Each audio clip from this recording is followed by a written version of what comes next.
Okay, start. Okay. সকলোলৈকে নমস্কাৰ মই বিদ্যুৎ সাগৰ মই আৰু নৱনীতাৰ লগত আপোনালোকক আমাৰ এই এনাজৰি প্লেটফৰ্মত হৈ থকা ক্লাইমেট ডায়লগ সিৰিজৰ আকৌ এটা খণ্ডলৈ সকলোকে স্বাগতম জনাইছোঁ তো আমি যোৱা কেইবা খণ্ডত বহুতো স্পিকাৰ লগ পাইছোঁ আমাৰ মাজত আজি এজন নতুন স্পিকাৰ বহুত বেলেগ ধৰণৰ আজিৰ টপিক আমি টপিকলৈ যাম লাহে লাহে প্ৰথমতে স্বাগতম জনাইছোঁ আজিৰ স্পিকাৰ ডক্টৰ প্ৰণৱ দেৱ ৱেলকাম প্ৰণৱ প্ৰণৱ দেৱ ডক্টৰ প্ৰণৱ দেৱ মই প্ৰণৱ বুলি ক'ম মোতকৈ অলপ সৰু হ'ব Pranab currently IIT Kharagpurat assistant professor center for river atmosphere and land coral তাতে assistant professor হিচাপে আছে প্ৰণৱে মাষ্টাৰ্ছ কৰিছে গুৱাহাটী ইউনিভাৰ্চিটিৰ পৰা in physics তাৰপিছত IIT Kharagpuৰৰ পৰা PhD কৰে and then he was a researcher in Climate Research Unit and British Antarctic Survey in Cambridge. Both are very respected and reputed institutes known for their quality of research. So tate research kori Pranabe ako IIT Kharagpur assistant professor hisabe join kore. So Pranabor khub sutike khub hogole research interest like Antarctic ice and sea ice, and now he's also extending his research in Himalayan glaciers and snowfall. So yeah, hekhini kotha somuke moi kolu. I would like to request Pranab do akhar just opening at a remark dibole, and tar pasot ami amar question and answer session lagbari. Pranab.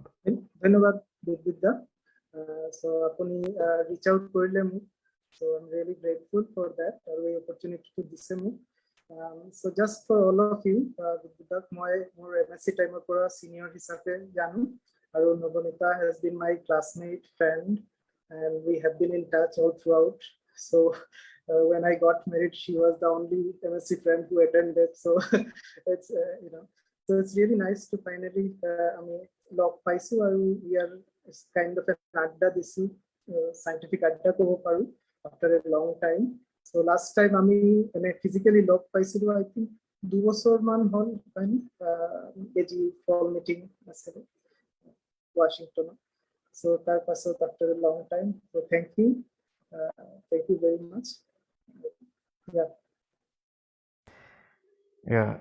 thank you Pranab it was scientific adda is a good name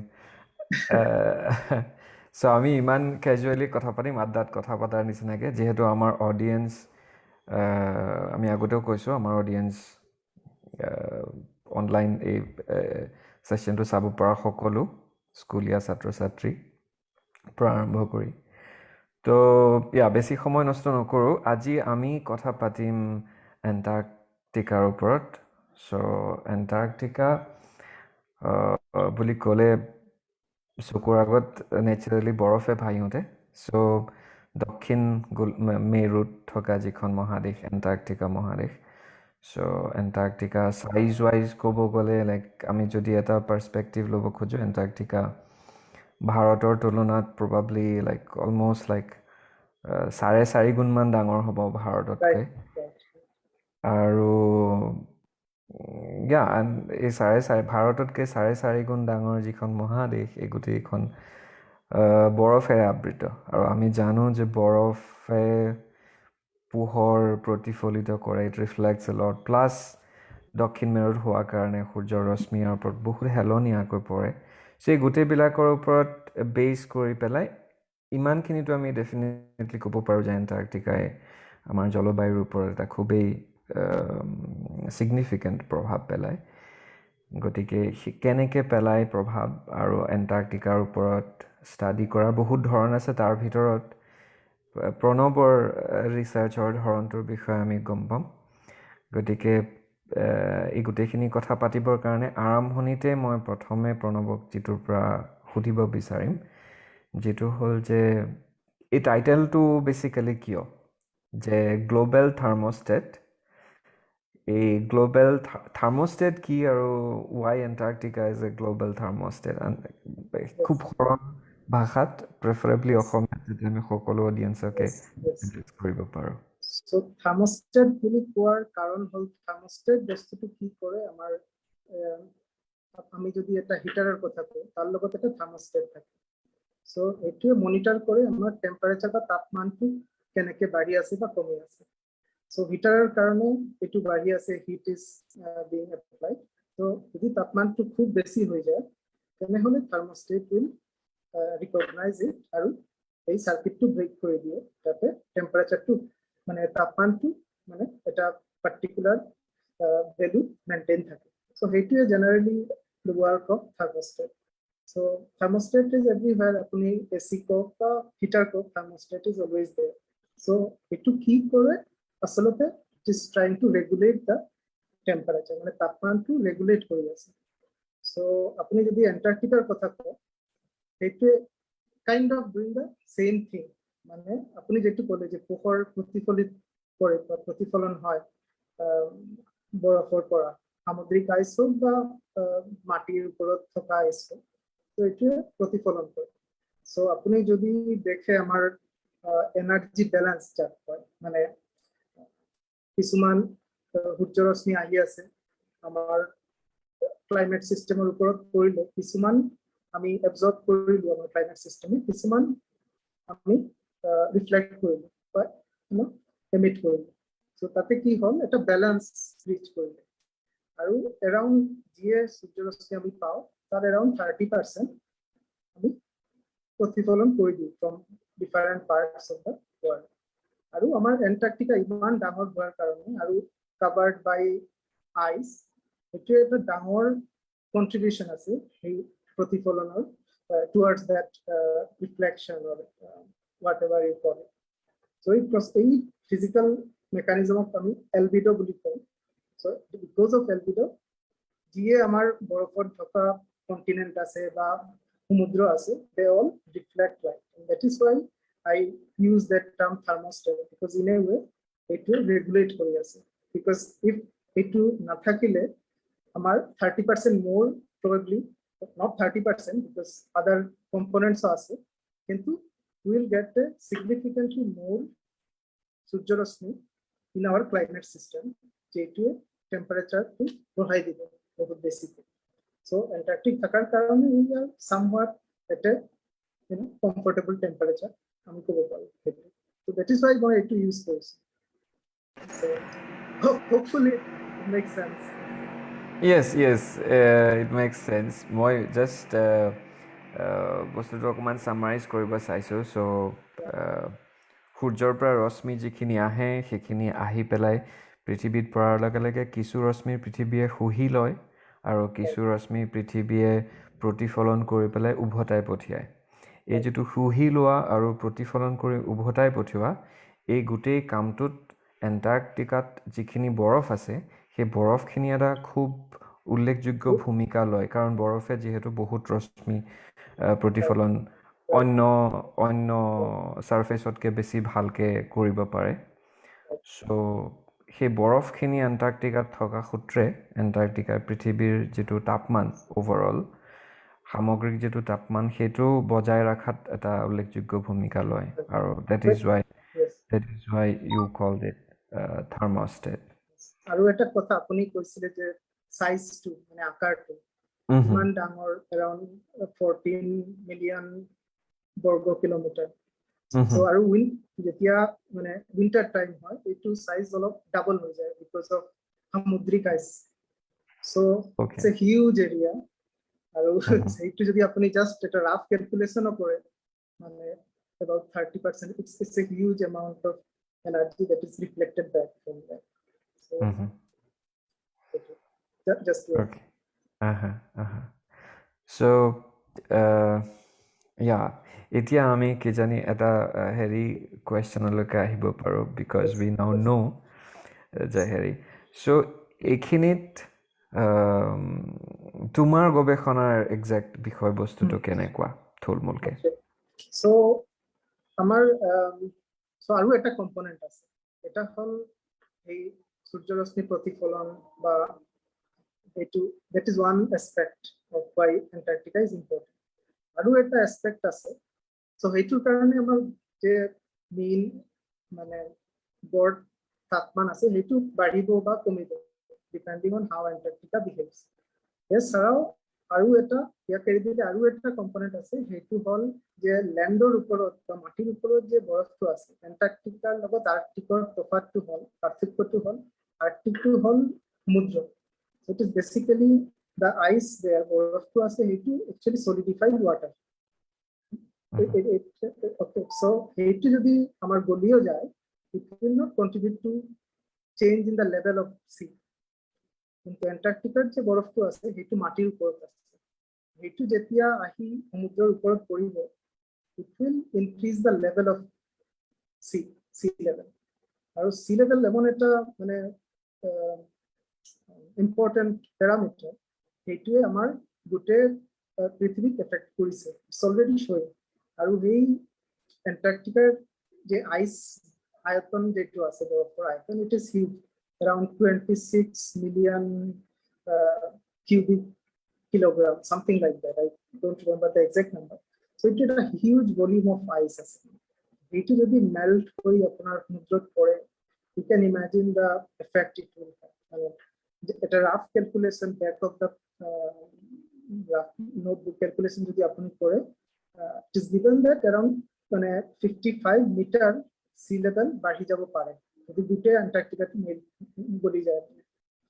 তো এইটুক কারণেও আমার অ্যান্টার্কটিকাটো বহুত important. So এতিয়া right now at this stage যে global sea level রাইজ আমি দেখিছি, sea level রাইজ মানে সমুদ্রের লেভেলটো, সো যে আমি ইনক্রিজ দেখিছি তার অ্যারাউন্ড 10% কন্ট্রিবিউশন অ্যান্টার্কটিকা করেছে এতিয়া। কিন্তু যে পটেনশিয়ালটো আছে, potential to huge, it overcomes everything, it trumps everything. So যদি Antarctica somehow hitu hoy দুটো আইস to গলি যায়, বা even 5% of Antarctica যদি গলি যায়, the effect on sea level rise will be enormous. So এই কারণে also it is important, and because sea level rise দুটো পৃথিবীক এফেক্ট করে, especially so sea level যেতিয়া বাঢ়িব, it will be more towards land masses. মানে land মাস মানে যত আমার কন্টিনেন্ট গুলো আছে, সো নর্দার্ন হেমিস্ফিয়ারও তোমার বেশি কন্টিনেন্ট আছে, so but it will not be uniform. So যেতিয়া যেফালে কন্টিনেন্টটো আছে ইহতে অ্যাট্রাক্ট কৰি লব because of gravitational attraction, so sea লেভেলটো হেতু পালে বেশি হয়। সো বিকজ আমার ইন্ডিয়ার একটা লার্জ কোস্ট লাইন আছে, so we are always at risk. And if you talk about Assam, I think we are at double the risk, because not we are, and it's funny because we are not, আমি কোনো connection নাই আমার সমুদ্রের লগত, but we are vulnerable. তুমি যদি recent রিপোর্টগুলো দেখে, আমার Assam is the most vulnerable state in terms of climate dangers of climate change. So sea level rise hole Bangladesh is one of the most affected country, and already we are seeing a lot of migration. So মানে effect যেটো হবে, it is not just climatic but also socio-economic, probably Sagarmoy অলপ better কব পাৰিব। So there will be many fold effect.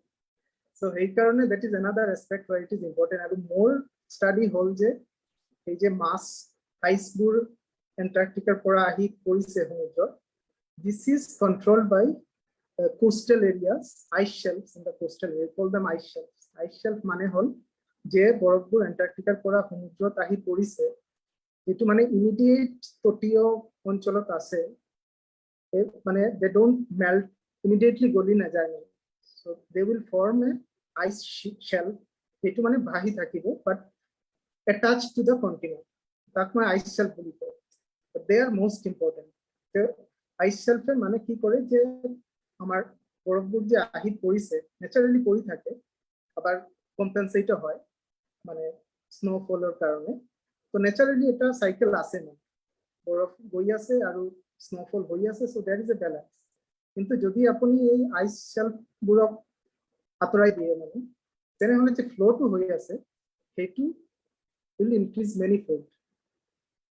So generally what people have known so far মানে আমাৰ লিটাৰেচাৰত আছে যে আইচ শেল্ফবোৰ মেল্ট কৰি আছে due to সামুদ্ৰিক পানী যি তলৰ পৰা আহি আছে সেইটো বাঢ়ি আছে নহয় সামুদ্ৰত সো পানী তলৰ পৰা আহি মেল্ট কৰি আছে বাট আমি ষ্টাডি কৰি আছো যে ওকে দিস ইজ ফাইন ওপৰৰ পৰা কি হৈ আছে সো সেইটো this is where I have focused so far যে সাৰফেস টেম্পাৰেচাৰ কেনেকৈ চেঞ্জ হৈ আছে আৰু যে প্ৰসেসবোৰ আছে এটমস্ফেৰিক লাৰ্জ স্কেল সার্কুলেশন প্যাটার্ন আছে মানে স্ট্রং এটা wind এটা বতাহ আছে which moves around Antarctica তার কি এফেক্ট হেতুৰ ওপৰত বা ধৰক পেসিফিকৰ পৰা আমাৰ লাৰ্জ এটা এটমস্ফেৰিক ওয়েভ যাক আমি কওঁ সো এই ওয়েভবোৰ কেনেকৈ আহি পেলাই ইম্পেক্ট কৰিছে সো এই কানেকশনটো আমি কৰি আছো মানে স্মল স্কেলত আইচ শেল্ফৰ ওপৰত কি চেঞ্জ হৈ আছে আৰু কি কাৰণে চেঞ্জ হৈ আছে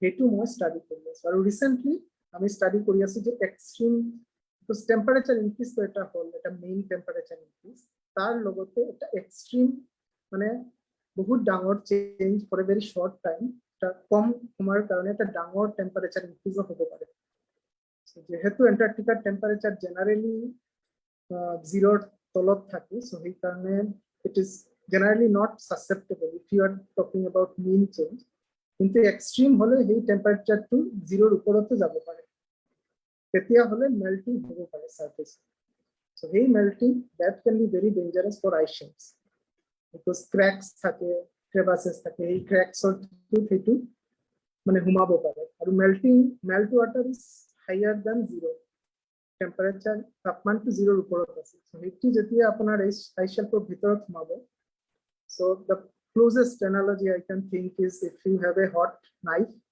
চাকু এটা বাটাৰৰ স্ল্যাব আছে তাত যদি আপুনি পাস কৰি দিয়ে it will just slice through it so that kind of process can happen তাক এটা টার্মও আছে টেকনিক্যাল টার্ম হাইড্রোফ্র্যাকচারিং বলি hydro is water fracturing means fracturing so পানীয়ে মানে কাটি দিব পাৰে আপোনাৰ ice shelf so that depends on if there is melting on the surface so this is where right now my focus is so okay I think it is like closest মানে easiest possible explanation to a very complex topic yes so এইখিনিতে সাগৰ মই কিজানি ক'ব লাগে থাকিব পাৰে regarding মাজতে যেটো প্ৰণৱে মেনশন কৰিলে যে বাংলাদেশৰ ওপৰত কোষ্টেল হেৰি হ'ব সাগৰ মই 2 মিনিট হোল্ড কৰিছো you can come in after 2 minutes with that topic তাৰ আগতে মই আমাৰ অডিয়েন্সৰ কাৰণে আৰু আমিও জানিবৰ কাৰণে এটা কথা খুদু এই যে টেম্পাৰেচাৰ বাঢ়াৰ কথা বা extreme heat so do we have some figures মানে Antarctica বুলি ক'লে normally temperature কিমান থাকে বা দুটাই সিজন সামাৰ এণ্ড উইন্টাৰ সামাৰৰ টেম্পাৰেচাৰ কিমান হ'ব পাৰে বা উইন্টাৰত কিমান হ'ব পাৰে winter temperature যদি আপনি interior Antarctica কথা কয় it can go up to -60 -50 -60 Celsius degree Celsius আৰু কিন্তু Antarctica is very diverse so এটা ঠাই আছে Antarctic Peninsula বুলি সেইটো extended quite to the north so তাত আপনি সামাৰত above zero temperature frequently আপনি দেখিব পাৰে so it's a huge range of temperature but যদি আপনি south polar ফালে যায় মানে extreme pole that temperature can go very low as low as -60 -70 also কিন্তু আপনি যদি নিউজ ফলো কৰিছে recently even those areas have seen this extreme temperature to মই মেনশন কৰিলো যে for a few days ডাঙৰকে এটা temperature তাপমান বাঢ়ি গলে so সেইটো it has been noticed in interior also because of some changes in the circulation pattern. So this is what is going on right now in terms of Antarctica. Okay. So basically our average temperature to বাঢ়িছে but because of those মানে খুব হঠাৎ extreme যিবিলাক temperature increase spells বা events আমি দেখিছো সেইবিলাকেও even though shorter period কিন্তু মানে since they are extreme হোৱা কাৰণে shelf বিলাক ভাঙি দিয়াত বেছি Yes. হেৰি কৰিছে এফেক্ট কৰিছে Right. Right. so yeah সাগৰময় তুমি কিবা ক'ব খুজিবা নেকি regarding sea level rise Bangladesh and demographic climate refugees মানে এইটোৰ এটা বহুত ডাঙৰ প্ৰব্লেম আছে এতিয়া কোৱা মতে almost Bangladesh has lost 20% of its land mass মানে সি লেভেল ৱাটাৰ ৰাইজৰ কাৰণে আৰু তাৰ আমাৰ ওপৰত ইমপ্লিকেশ্যনছ হ'বই এটা বৰ্ডাৰ যিহেতু শ্বেয়াৰ কৰোঁ মানুহ আহিব আপোনাৰ লাইভলিহুডছৰ কথা আছে আৰু মানুহে নিজকে জীয়াবলৈ চেষ্টা কৰিবই সেইটো লৈ পেলাই মানুহ আহিব দেন আমাৰ মাজত মানে আমি জানো কেনেকুৱা এটা ক্লেছ এটা হয় যেতিয়া নতুন মাইগ্ৰেণ্টছ আহে নতুন কালচাৰো আহে তাৰপিছতে দেৰ লট অফ প্ৰব্লেমছ আৰম্ভ হ'ব আৰু মই ভাবো যে পিছলে আমি এটা মানে ভাল সেশন এটা কৰিব পাৰো য'ত আমি ভালকে এই গোটেইখিনি বস্তু চাব পৰাকে লগতে মই এওঁ যে ক'লে মানে আইচেলছবোৰ গলি আহে তাৰ লগতে মই এইটো ক'ব বিচাৰিম যে থাৰ্মোহাইলাইন চাৰ্কুলেশ্যনৰ ওপৰতো এফেক্ট এটা হয় আৰু এই এফেক্টটো আমাৰ সি ট্ৰেডিং ৰুটছৰ ওপৰতো এফেক্ট হ'ব কাৰণ যিহেতু কাৰেণ্টটো শ্ল'লি বন্ধ হৈ যাব চ' সি ৰুটছবোৰতো আমাৰ এফেক্ট হ'ব যোনটো আল্টিমেটলি আকৌ আমাৰ ট্ৰেড এণ্ড ইকনমিত আকৌ এটা প্ৰেছাৰ দিব তাহাঁতি এইটো আহিব ইনডাইৰেক্টলি ডেফিনেটলি মই ইমানে কম আপুনি কন্টিনিউ কৰক এটা কথা মই আমি নিট পাই মেলাও আগৰ মই এটা কথা সুধিব পাৰো নে এইটো যে ক'লা তুমি বুলি কৈছি মানে এই যে এফেক্টটো হ'ব আমাৰ in terms of climate refugees so এইটো মোৰ আন্ডাৰষ্টেণ্ডিং হয় এই প্ৰব্লেমটো অকল আমি সলভ কৰিব নোৱাৰো state of Assam cannot solve it government of India cannot solve it so is there any is coordinated যেটা আমার dialogue হৈ আছে কি না in terms of South Asian countries যে এতিয়া situation to এনেকে হ'ব মানে are we ready for it or are we what is going to happen in terms of international action is there any such গভৰ্ণমেণ্টৰ পিনৰ পৰা মই ভালকে নাজানো কিবা যদি আছে কিন্তু অৰ্গেনাইজেশ্যনছবোৰেতো কথা পাতি আছে কাৰণ এনেকুৱাটো দেখা গৈছে চ' কথা পাতি আছে কিন্তু গভৰ্ণমেণ্টৰ পিনৰ পৰা কিমান কথা পতা হৈছে সেইটো মোৰ ওচৰত আইডিয়া নাই but it will be very interesting to look in to date মানে গভৰ্ণমেণ্টে কি ধৰণে কথা পাতিছে আপুনি ঠিকেই কৈছে কাৰণ আমাক বহুতখিনি স্কিমছ লাগিব মানুহক ৰিহেবিলিটেট কৰিবলৈ তো এতিয়া আৰম্ভ হ'বলৈ হৈ গ'ল সময়টো মানে কথা পতা exactly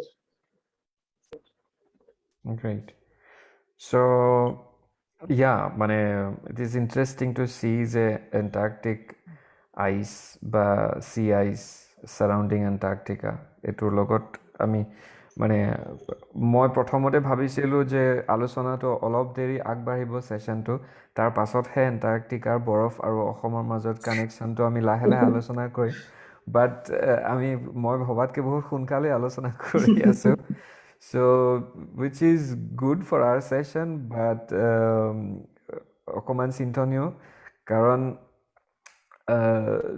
can you think of a way মানে প্ৰণৱক মই খুব জেনেৰেল ৱেত সুধিব খুজিম যে আমি আজি ইয়াতে বহি পেলাই আলোচনা কৰিছোঁ আমাৰ অকণমান ক্লাইমেট ছায়েন্স ৰিলেটেড এটা বেকগ্ৰাউণ্ড আছে চাৰিওজনৰে কিন্তু অসমৰ লগত এণ্টাৰ্কটিক আইচ বা এণ্টাৰ্কটিকাৰ আইচ শ্বেলছ সাধাৰণ পাব্লিক বা ষ্টুডেণ্ট আমি তেওঁলোকক হাউ ডু উই মটিভেট বা কেনেকৈ তেওঁলোকক বুজাওঁ যে আমাৰ অসমত যদিও আমি ইমান বৰফ দেখা নাপাওঁ ডে টু ডে লাইফত অকণমান অৰুণাচল বা হেৰিফালে গ'লে পাহাৰৰ ফালে গ'লে পাওঁ বাট ষ্টিল এণ্টাৰ্কটিকাত বা দক্ষিণ গোলাৰ্ধত দক্ষিণ মেৰুত বৰফ গলা কথাটোৱে আমাক যে এফেক্ট পেলাব পাৰে সেই কথাটো আমি how do we motivate people how do we make people aware কেনেকৈ সজাগ কৰোঁ I think science communication obviously is not my forte, but it's something I'm learning.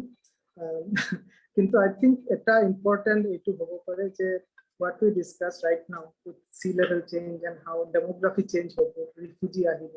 I think this is something we all who are living in Assam can connect to very easily. Already আমি সেইটো দেখিছোঁ. Already we have migrant coming in.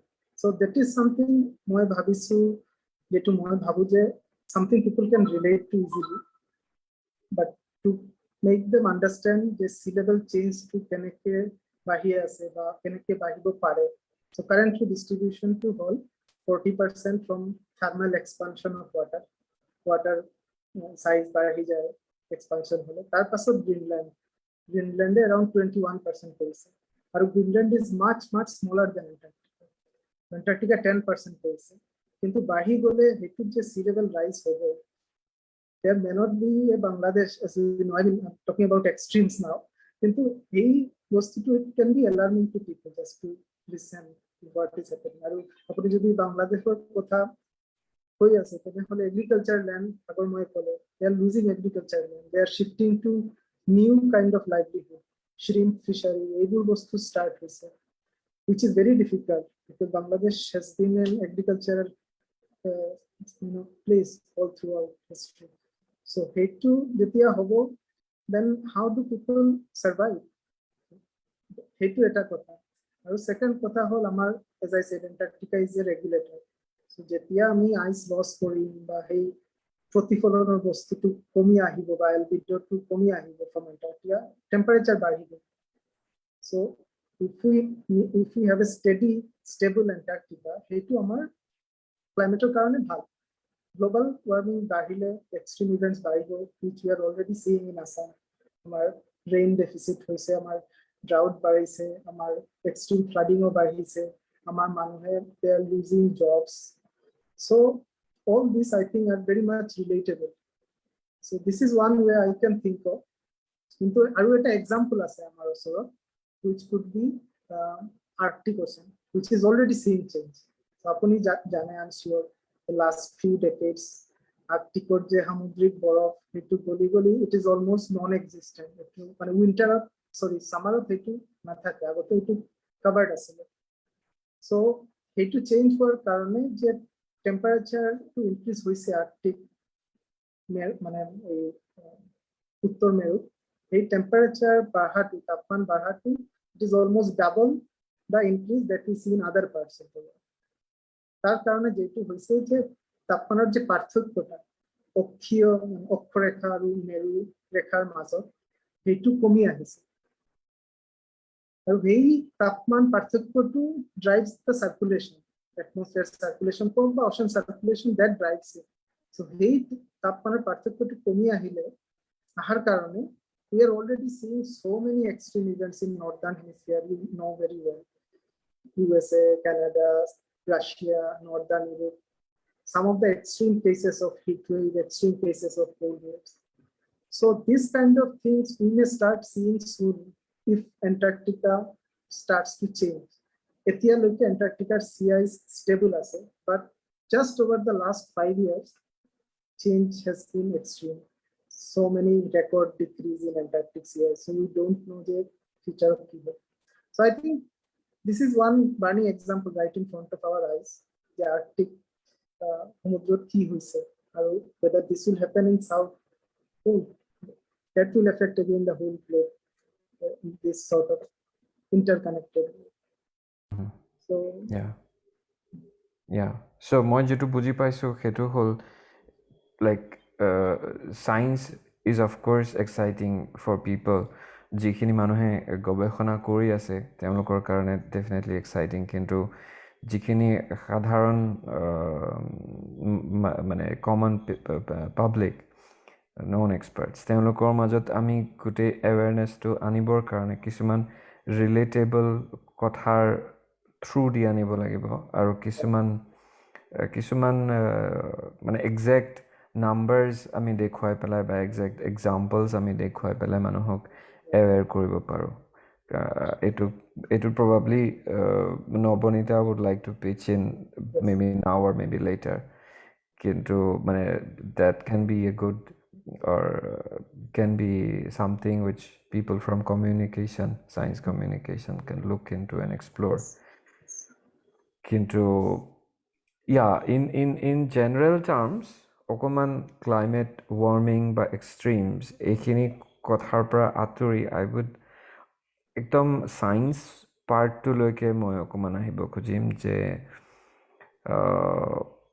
global warming or karone to definitely ami Antarctic ice ba Arctic ice loi pelai heri kori asu kintu Antarctica জলবায়ুৰ এটা component হিচাপে মানে মই বেচিক্যালি তোমাৰ গৱেষণাত দেখিছোঁ which you have addressed connections between Antarctica and tropical climate মানে ভাৰত বিষুৱীয় যিটো জলবায়ু আৰু এণ্টাৰ্কটিকাৰ মাজৰ জলবায়ু so as a science subject a science research topic why আমি এণ্টাৰ্কটিকাৰ বিষয়ে climate change নহ'লেও জনাটো কিয় প্ৰয়োজনীয় সেই বিষয়ে few words So it is not just all climate change to নহয় because Antarctica amar apni kobo pare it is a most pristine natural laboratory anyway karon amar je pollution ase amar je greenhouse gas ase hey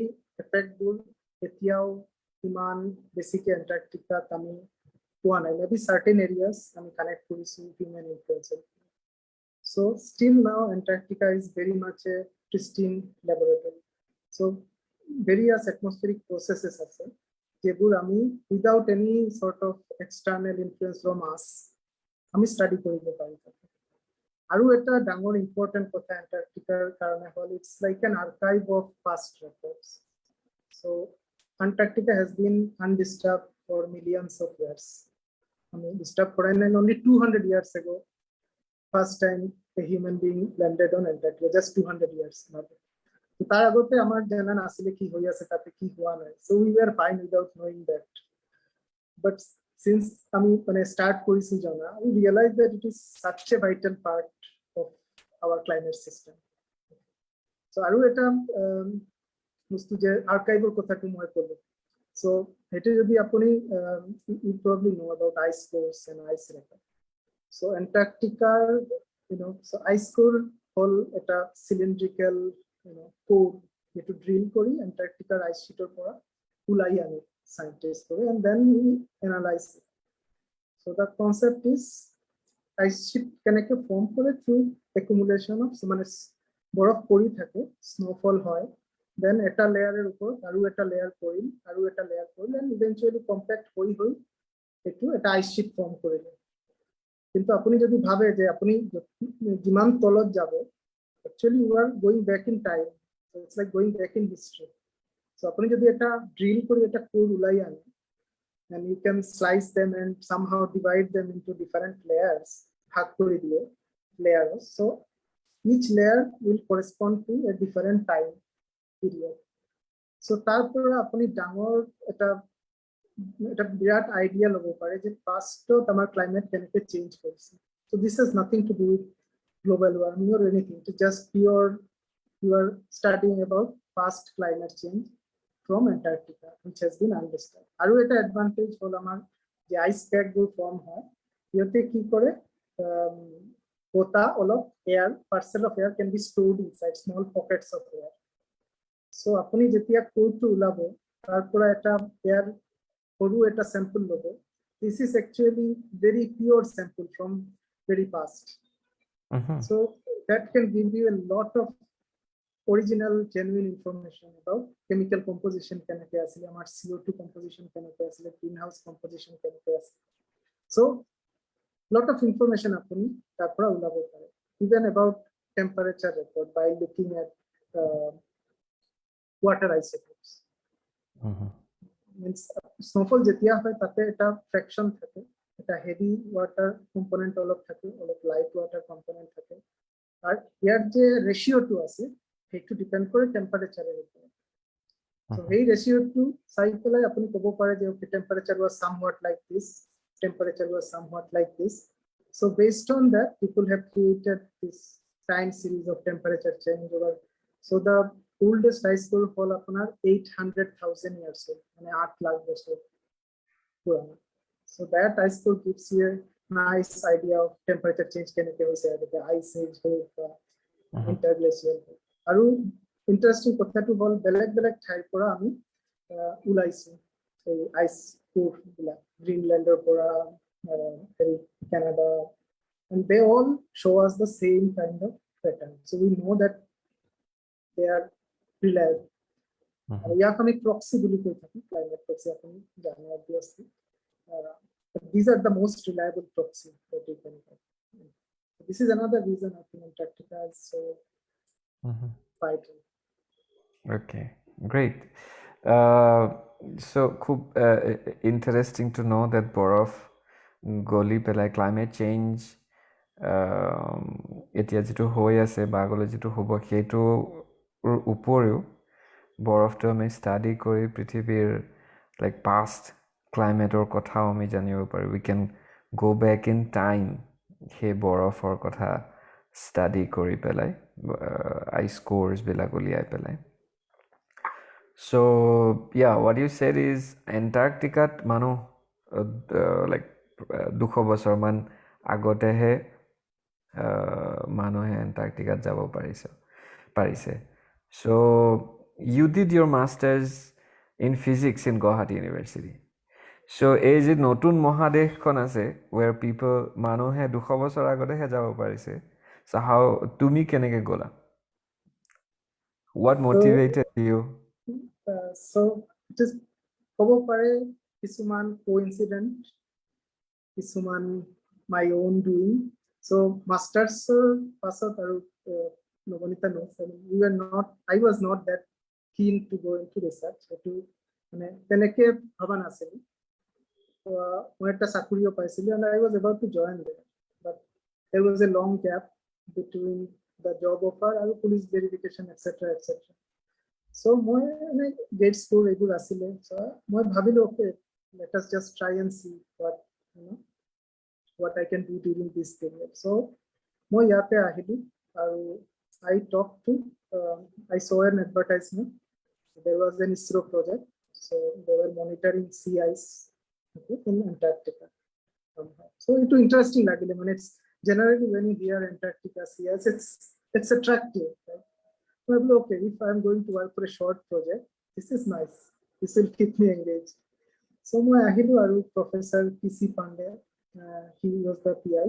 He was the founding director of Antarctic NCTOR, which is in Goa right now. So he was in IIT Kharagpur that time. So I joined the project.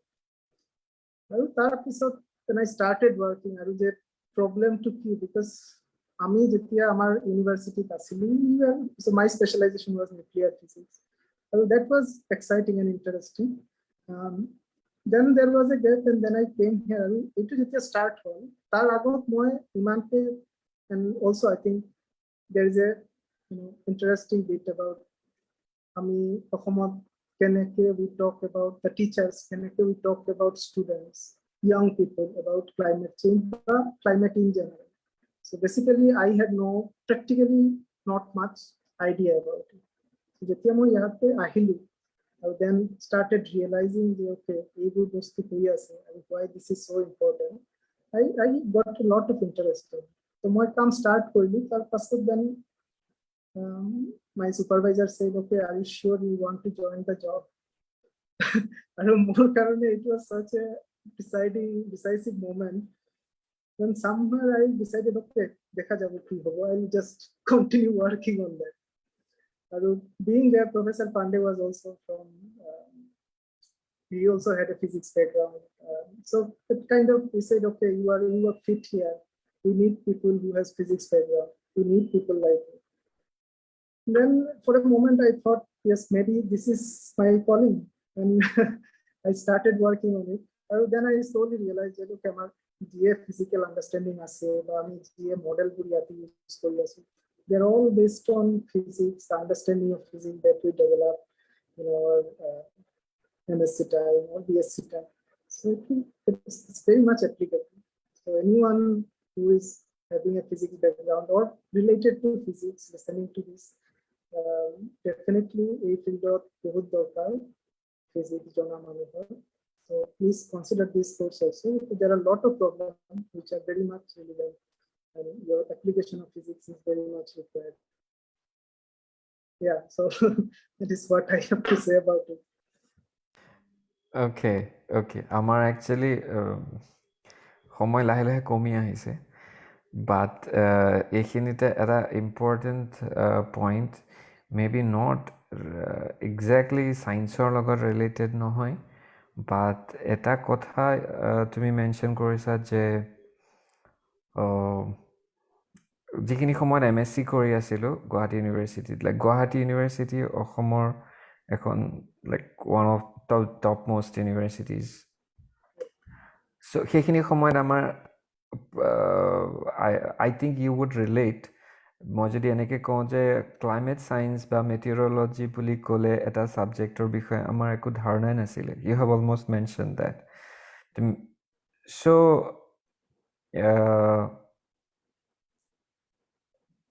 মানে how is the scenario now? তুমি কিবা change দেখিছা? I know আমি ফোনত কথা পাতিছোঁ অলপমান এই বিষয়ে, so maybe you can little bit talk about very briefly like meteorology as a career prospect. So yeah, you can actually মানে তুমি যিখিনি কথা কৈ পেলাই আগৰ কুৱেশ্যনটো শেষ কৰিলা, আগৰ হেৰিটো আনচাৰটো, I think you can just extend it. You can tell a little bit about the center you were talking about, student can apply কৰিব পাৰে. So yes, so our center it's around 15-16 years old. Yeah, I think around the same time our Ministry of Arts Sciences set up was around the same time we center. So it's quite old. So ami yate MTech course ase in art system science. Generally we take students from physics background, maths background, various civil or mechanical engineering background, aerospace. So basically in terms of prospect, so prospect actually depends on many things, right? So student jebur amar yate ahe, around I can tell around 60 to 70% of them they are looking for a job. Aru jodi apuni jobor kotha koy, then exactly amar core field of private industry ba hebur they are limited in number. We all know that কিছুমান private universities আছে যি hire কৰি থাকে based on their degree record, কিন্তু যেটা হয় আমার সেন্টারত যেটো হয় around 40-50% of students they go for higher academic pursuit. They go for PhD in IITs, IISc or abroad. So that is around 40-50. আৰু যে বাকি স্টুডেন্ট গুলো আছে তার মাঝে যেটো মই দেখিছি, just an observation from the last few years, আমার placement to generally হয় various insurance companies, GA মানে they want weather forecasting information, various finance companies who require data mining, because being in climate science আমি মানে ডাঙৰ data set handle কৰিব পাৰো, আমি signal processing আমি analysis কৰিব পাৰো. So if you are studying climate science, you are also studying data science. So hetu aru eta aspect. In terms of tools, you are learning data science, data analysis, signal processing, various kind of thing you learn through lab courses. And so hey possible that can make you eligible for a job somewhere, because they require people who know data science. Logically, it's an important aspect. Other than that, of course, there is academic. But যেটো মই আপোনাক কৈছিলো আগতে, we were talking that we get a lot of applications. So last year we got a student from Guwahati. He was brilliant. He got placed and he left academia, which is fine. But last year we got another student from 𝗏𝗏𝗃𝗏. He also did well. He is also placed. কিন্তু যেটো মই কৈ আছো যে we have around 20 capacity for our MTech course, and we get hardly 1 or 2 students from Assam. So I kind of think the awareness to the field ase eneke aru IIT, it's not just IIT Kharagpur, beleg IIT to ei field to etia ase, aru different central universities, IISc, they all have this field nowadays. So but the percentage of application coming from students in Assam is not that high. So I totally agree যে আমার সাগে awareness to all of কম আছে, বা that the importance of the field, বা তার পাছত আমি কি কৰিব পাৰো. And I can cite a lot of people, including me, who did their PhD related to this topic, and they're thriving. I mean, to be honest, a lot of people like us who did this subject, they're in various places and doing quite well.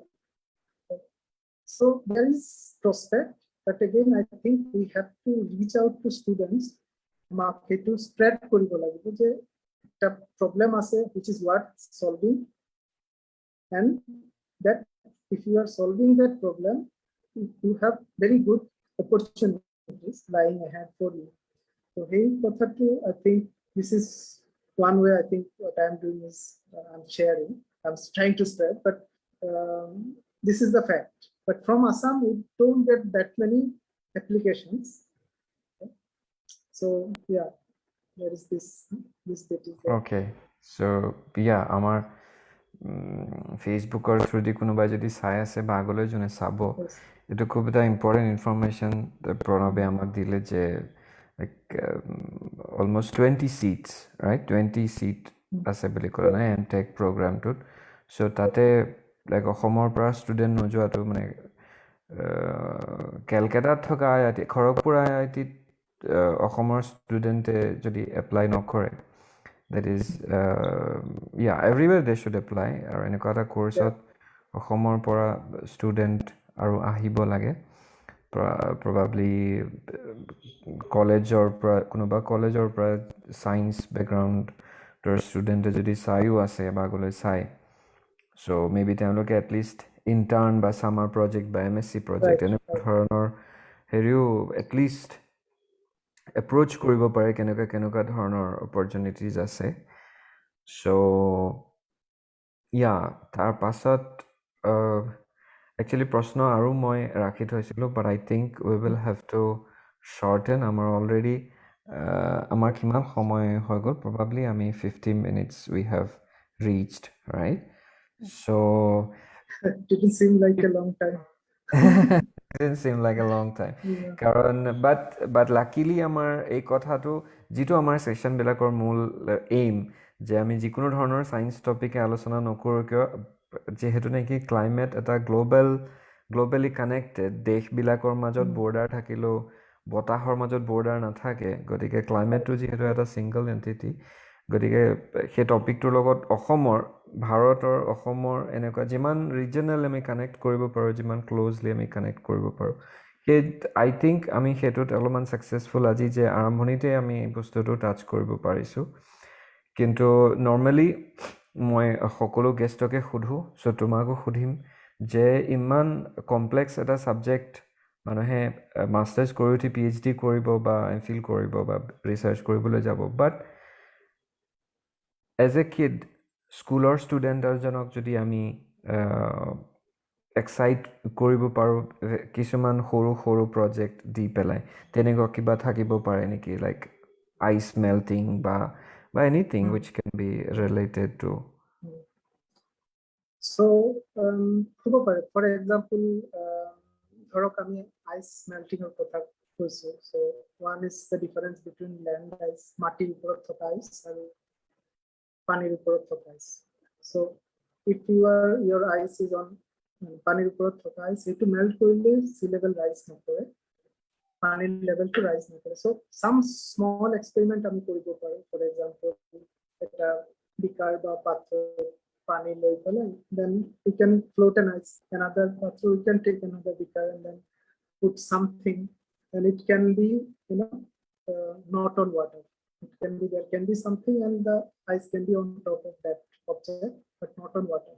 So দুটাই melt কৰিলে, but you can clearly see that one of them will rise the water level. যেটো পানীৰ ওপৰত আছে সেইটো water level rise নকৰে. So this is equivalent to a difference between Arctic and Antarctic. So যেতিয়া আমি যে বিকাৰত আমাৰ আইসটো বা বৰফটো আমি ৰাখিছো এটা some sort of stool বা কিবা এটা উপৰত, সেইটো মেল্ট কৰিলে যে এফেক্টটো হ'ল, this is what we see in Antarctica. The current Antarctica contributes to sea level rise, but Arctic doesn't. So it's a very simple experiment. But another thing maybe, so I mean, greenhouse কথা কৈছো, greenhouse gas বা albedo reflectivity বা প্ৰতিফলনৰ কথা কৈছো. So that can another small experiment. ধৰক এটা wooden frame আমি বনালো, rectangular wooden frame এটা বনালো, আৰু we are keeping it on ground.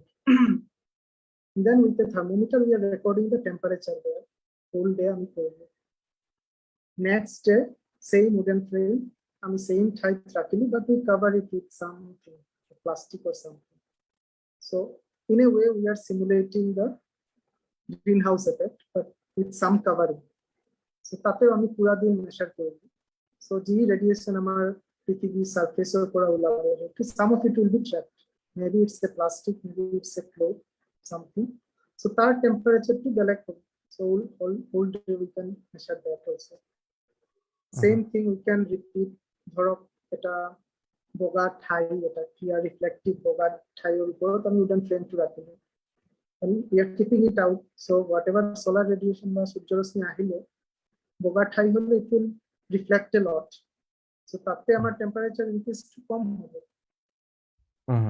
Same thing you can repeat with a very black surface and see what happens there. So it's a practical demonstration hobo pare for Laura Swell. It's a very very crude but I think could be interesting. Yeah. Yes. No, sorry. মই actually বিদ্যুতৰ প্ৰশ্নটো extend কৰিব খুজিছো since we are like timer হেৰি হৈ আছে মই মানে সুধিব খুজিছিলো যে considering your research related to Antarctica আৰু Antarctica ice melting আৰু অসমৰ migrationৰ গোটেই বিলাক considering the whole picture so এনেকুৱা কিবা experiment তুমি suggest কৰিব পাৰা নেকি যিখিনি ল'ৰা ছোৱালীৰ দ্বাৰা মানে আমাৰ ষ্টুডেন্টৰ দ্বাৰা কৰাব পাৰি আৰু at the same time we can create some kind of data set like peer reviewed data set যিখিনি তেওঁলোকে একেবাৰে বেসিক লেভেলত আমাক প্ৰভাইড কৰিব আমি সেইখিনি ডাটা ইউজ কৰিম they will get the proper credit আৰু সেইখিনি ডাটা তাৰ পাছত এটা সাইন্টিফিক ৰিসাৰ্চ তাৰ পৰা মানে হেৰি কৰিব পৰা যায় নেকি ইয়াৰ দ্বাৰা মানে ষ্টুডেন্ট খিনিকো সাইন্টিফিক ৰিসাৰ্চৰ প্ৰতি মোটিভেট কৰা হ'ব তেওঁলোকক একচুয়ালি পিকচাৰটো জানিবলৈ দিয়া হ'ব আৰু এটা এইটো হ'ব পাৰে যে I mean it's difficult to directly connect with the type because they are indirectly related so it's indirectly related কিন্তু যেটো হ'ব পাৰে ধৰা আমাৰ sea level rise এর কথা আমি কৈছো in the Bay of Bengal, northern Bay of Bengal, যেটো বাংলাদেশত affect কৰিছে. So hey, sea ice level change. It would data I think available. So that contribution it's coming from everywhere. Antarctica also is contributing. So hey, sea level change or logot, amar maybe conditions in Bangladesh and somewhat whatever migration flux we have, whether কোনবা data আমার লগত available আছে কিনা, maybe some sort of socio-economic aspect also can be added there. So maybe that way we could probably think like that. So my migration flux can change for tar logot sea ice change or sea level change or connection.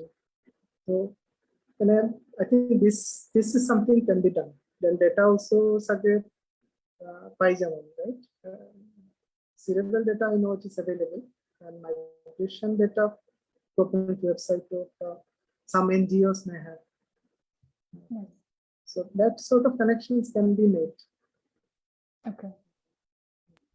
So তেতিয়া আমি একোটা neighbourhood লৈ পেলাই কে মানুহখিনি history চালে তেওঁলোকে ক'ৰ পৰা কেতিয়া কেনেকা মাইগ্ৰেট কৰিছে সেইখিনি বস্তু চালে আৰু ইন্টাৰেষ্টিং হ'ব নবন্ত মানে I think you would be definitely interested. So মানুহ যেবোৰ আহিছে by migrating from say some district in Bangladesh or in India now and actually talking to them and trying to find out what happened locally there, what sort of socio-economic changes they have experienced firsthand, that a human component that will be very interesting for the people.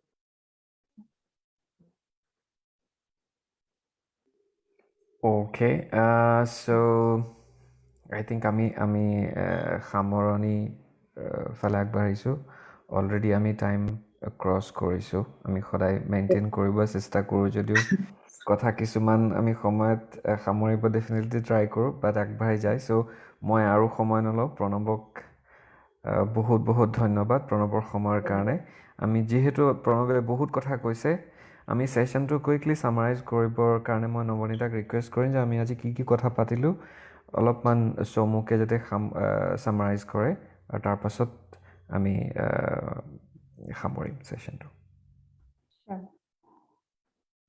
প্ৰথমতে thank U Pranab গোটে কথাখিনি ভালকে কোৱাৰ কাৰণে আজি doctor Pranab দেৱৰ দ্বাৰা আমি এণ্টাৰ্কটিকাৰ বিষয়ে আমি যিসকলে হলিউডৰ মুভি দেখিছো তাতে দেখিছো এণ্টাৰ্কটিকা কেনেকৈ প্ৰেজেন্ট কৰা হয় like very dry, windy, very cold. তাতে like normal আমাৰ নিচিনা গৰম কাপোৰ পিন্ধিও ওলাই যাব নোৱাৰি they need like specially made warm clothes.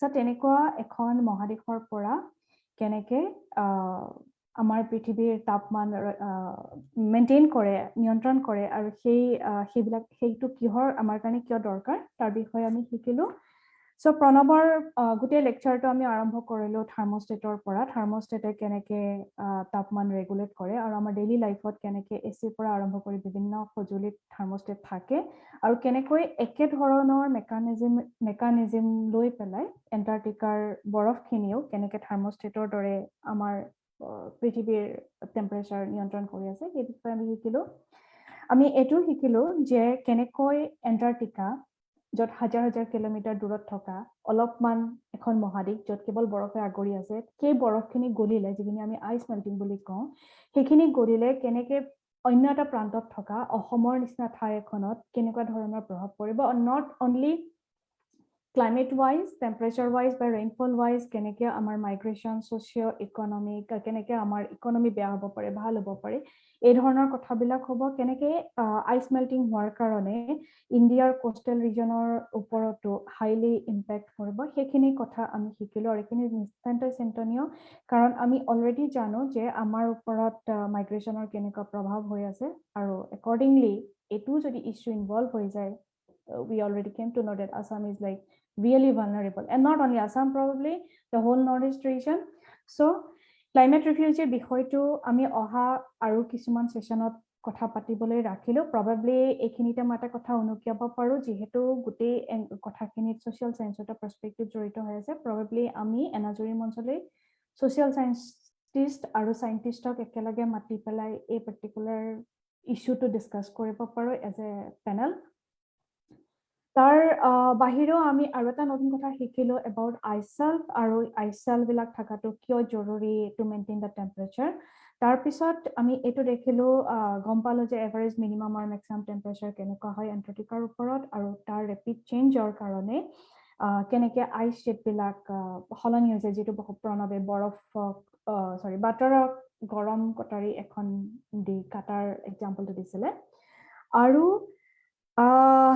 যেটো কথা সাগৰেও উনুকিয়াইছিলে আলোচনাটোৰ মাজত যে কিছুমান ঠাইত এনেকুৱা ধৰণৰ এটা ঠাইত হোৱা চেঞ্জৰ লগে লগে কেনেকে অন্য ঠাইবিলাকত অন্য সাগৰবিলাকৰ আমাৰ ট্ৰেডিং ৰুট বিলাকতো চেঞ্জ আহি যাব পাৰে যিবিলাকে বেসিক্যালি যদিও আমি পলিটিক্যাল বৰ্ডাৰ লৈ পেলাই ইখন দেশে সিখন দেশৰ লগত বিভিন্ন ধৰণৰ মতানৈক্য আমাৰ থাকে বাট the weather the climate doesn't obey any kind of border any kind of rules so এটা ঠাইত হোৱা প্ৰভাৱে অন্য এটা ঠাইত to বহুত বিভিন্ন ধৰণে প্ৰভাৱ পেলাব পাৰে and we all should be ready for that আৰু এটা ইন্টাৰেষ্টিং কথা আমি সকলোৱে ট্ৰি ৰিঙৰ কথা সৰুৰ পৰাই পঢ়িছো তেনেকুৱা ধৰণে কেনেকে এণ্টাৰ্কটিকাটো বৰফ খান্দি পেলাই তাত আমাৰ পৃথিৱীৰ বিভিন্ন ধৰণৰ ইনফৰমেশন আমি পাব পাৰো it's a similar concept I guess so এইখিনি কথা থুলমুলকে আজি আমি শিকিলো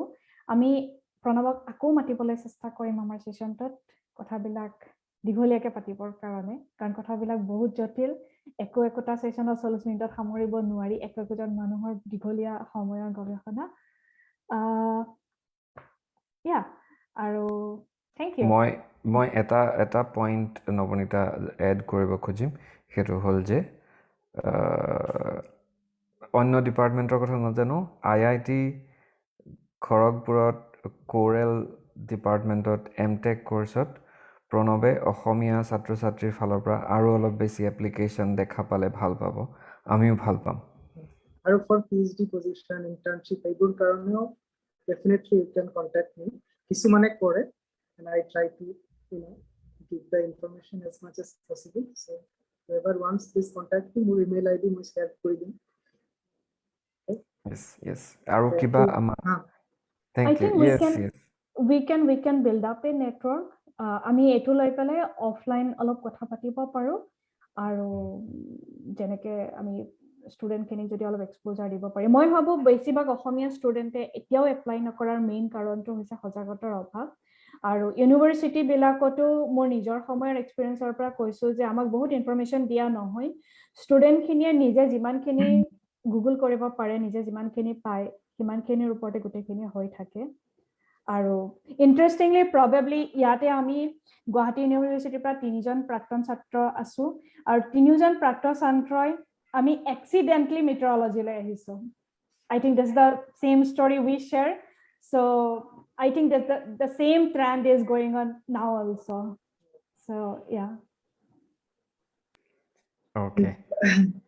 okay so thank you all আমি আজি সেশনটো এখিনিতে সামৰিম প্ৰণৱ আকৌ এবাৰ thank you এনাজৰিক thank you প্লেটফৰ্মটো দিয়াৰ বাবে আৰু yeah take care Thank you. bye